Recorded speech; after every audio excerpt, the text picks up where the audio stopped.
မြန်မာနိုင်ငံရဲ့လေးပိုင်းနဲ့ထက်ကိုအမေရိကန်ရဲ့တိုက်လေယာဉ်တွေဝင်ရောက်ပြီးမချဘူးဒီကနေ့မှာနေပြည်တော်မှာကြီးမားတဲ့ပောက်ကွဲမှုတွေဖြစ်ပွားခဲ့လို့ဒါကသွေးရိုးတန်းရိုးမဟုတ်တော့ဘူးဆိုပြီးတော့ပြောဆိုနေကြပြီပဲဖြစ်ပါတယ်။မနေ့ကပဲဒုက္ခချုပ်ကြီးစဝင်းကိုမင်းအွန်လိုင်းတို့ကတကယ်ကိုမှအရေးကြီးတဲ့ကော်မတီအဖွဲ့ဝင်တဲမှာထုတ်ပယ်လိုက်ပြီးတော့စဝင်းနဲ့မင်းအွန်လိုင်းရဲ့ကျောင်းတော်ကရန်ပွဲကိစ္စတွေအွန်လိုင်းပေါ်မှာအကြီးကျယ်ကိုသက်လာပြီးစဝင်းလည်းစေရုံမှာအသက်လူနေရတဲ့ဓာတ်ပုံတွေအွန်လိုင်းပေါ်မှာသက်လာတာဖြစ်တဲ့အတွက်တော်တော်လေးကိုတတွင်ထဲမှာလေဒါတမတော်ချစ်တဲ့ပြည်သူတွေကြားထဲမှာရောတော့ဒါတမတော်ကိုမုန်းတဲ့ပြည်သူတွေကြားထဲမှာရောတော်တော်လေးကိုသုံးလို့သွားတဲ့ကိစ္စဖြစ်ပွားခဲ့တာပါဆိုလိုတာကတော့ဒါစဝင်းကတမတော်ကနေအခုလိုမျိုးမင်းအွန်လိုင်းတို့ဘက်ကလောက်ခံရတဲ့ကိစ္စကမင်းအွန်လိုင်းနဲ့စိုးဝင်ကြားထဲမှာဒီနိုင်ငံရေးနဲ့သမတော်ရေးရနဲ့ပတ်သက်ပြီးတော့အမြင်ကွဲလွဲမှုတွေရှိနေကြအောင်ဒါကြောင့်မလို့မင်းအွန်လိုင်းကစိုးဝင်ရရှိထားတဲ့အာဏာတွေကိုဗိုလ်ချုပ်ကြီးကျော်စွာလင်းစီမှာပဲအကုန်လုံးအထားလိုက်ပြီးဖြစ်ကြောင်းလည်းကြားသိရပါတယ်။စိုးရင်ခင်ဗျာပါတော့တနာပါတယ်ဗျ။ဒီကနေ့မှဆိုရင်လည်းပဲနေပြီးတော့မှကြီးမားတဲ့ပောက်ကွဲမှုတွေဖြစ်ပွားခဲ့ပြီးလူသေးဆုံးမှုတွေများစွာရှိနေကြောင်းကြားသိရပါတယ်။အခုလိုမျိုးပောက်ကွဲမှုတွေကအမေရိကန်နိုင်ငံရဲ့တိုက်လေယာဉ်တွေမြန်မာနိုင်ငံရဲ့လေးပိုင်းနဲ့ထဲမှာခဏပြောက်ကွဲနေတာကြောင့်ဝင်ရောက်လာတာတွေကြောင့်နော်ဒါကျွန်တော် KIA နဲ့ချိတ်ဆက်မှုတွေရှိနေတယ်လို့သတင်းတွေထွက်ပေါ်လာနေတာကြောင့်ဖြစ်တာလားဆိုပြီးတော့ပြောဆိုမှုတွေလည်းရှိနေကြတာပါ။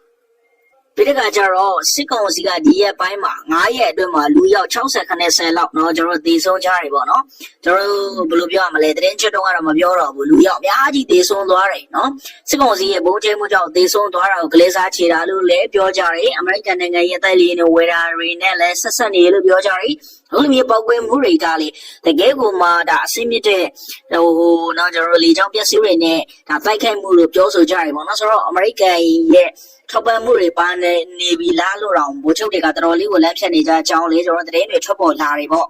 ပြည်သူတွေကလည်းအခုလိုမျိုးเนาะအမေရိကန်နိုင်ငံသားဘီသူတိုက်လေယာဉ်တွေနဲ့ယူကရိန်းရဲ့เนาะကျွန်တော်နျူကလ িয়ার เนาะကျွန်တော်ဟိုးမြောက်ကကိုတိုက်ဖြတ်ခဲ့တယ်လို့မျိုးပဲဒါနေပြည်တော်ကသာအဲ့လိုမျိုးဘီသူတလုံးသာချပေးလိုက်ရင်စစ်ကောင်စီပြတ်သုံးပြီဆိုပြီးတော့เนาะကြီးမားသောပြည်သူတွေကတော့ဒါအမေရိကန်နိုင်ငံကိုလဲလဲမြမြနဲ့စစ်ကောင်စီကိုအမြင့်သုံးအောင်လုပ်ပေးဖို့အတွက်တောင်းဆိုမှုတွေရှိနေတာပါဒီကနေ့မှဆိုရင်လည်းပဲမင်းအောင်ဆိုင်ကစိုးရီကိုရာထူးကဖြုတ်ချတဲ့အပြင်ကိုမှဒါမင်းအောင်နိုင်ကဘိုးချုပ်နဲ့ဘုံချုပ်အဆင့်များကိုဒါကြောင့်ရွေးကောက်ပွဲမှာဝင်ပြိုင်ဖို့နဲ့တန်မတ်ဖြစ်ခန့်လိုက်ပြီးတော့အစီရရှိတချို့ကိုလည်းဌာနဆိုင်ရာအကြီးအကဲများဖြစ်ဒါပြောင်းရွှေ့လိုက်ကြောင်းကျွန်တော်အနေနဲ့ကြားသိရတယ်ပေါ့နော်ဆိုတော့ဒီကနေ့မှာဆိုရင်ကြီးသက်မှာဘိုးချုပ်နေမျိုးဦးလေးသက်မှာဘုံချုပ်မျိုးမင်းထွန်းတို့ကိုနိုင်ငံခြားရေးဝန်ကြီးဌာနရဲ့တန်မတ်ကြီးအဆင့်ဖြင့်အရက်ဘက်ကိုပြောင်းရွှေ့လိုက်ကြောင်းရွေးကောက်ပွဲဝင်ပြိုင်ရင်ဆန္ဒမရှိတဲ့စစ်တပ်အရာရှိတချို့ကိုအရက်ပဲ့သို့အကြီးကဲများအဖြစ်ဒါပြောင်းရွှေ့ခြင်းမှာပါဝင်လာခြင်းဖြစ်ကြောင်းနေပြီးတော့စစ်တပ်တရေရင်များကရှင်းပြထားတာကိုလည်းတွေ့ရတယ်